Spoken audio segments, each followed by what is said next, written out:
Olá, alunos! Hoje a nossa aula vai ser sobre representação e análise de gráficos. Observe a tabela que representa a população brasileira nos últimos anos. Na nossa primeira coluna, a gente tem a variável ano. E na nossa segunda coluna, a gente tem a população. A gente pode representar essa tabela através do gráfico de linhas, que é um dos gráficos mais comuns e mais utilizados na matemática. E a gente consegue esboçar esse gráfico da seguinte forma. Tem 3 passos que podemos fazer para montar esse gráfico. A gente pode esboçar tabelas desse tipo com o gráfico de linhas, que é um dos gráficos mais utilizados na matemática.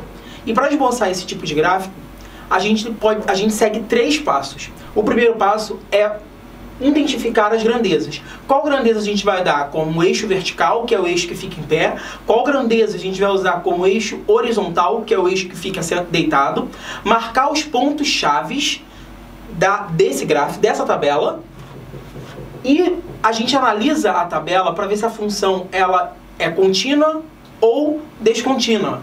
Se ela cresce ou se ela decresce. Aí a gente vai agora para o gráfico. O gráfico já está aqui montado, mas eu vou explicar como a gente montou. Escolhemos a grandeza vertical como a grandeza da população. E fomos de 20 milhões em 20 milhões. 20 milhões mais 20 milhões, 40, e assim vai até 200 milhões. Porque na nossa tabela só vai até 190 milhões, não passa de 200.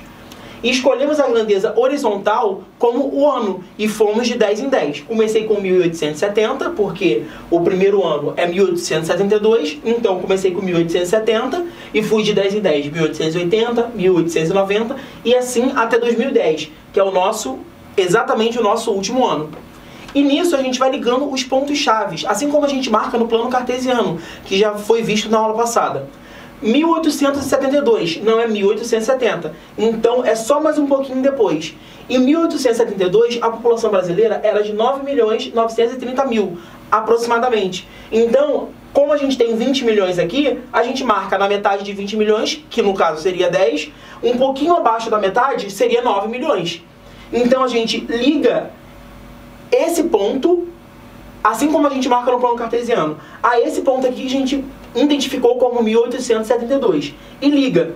E assim a gente vai vendo em cada grandeza ano, aonde está sendo ligada na população. E a gente vai vendo e vai marcando os pontos. Quando a gente vai marcando os pontos, a gente consegue montar o gráfico, que é conhecido como gráfico de linha, porque é exatamente uma linha que liga esses pontos.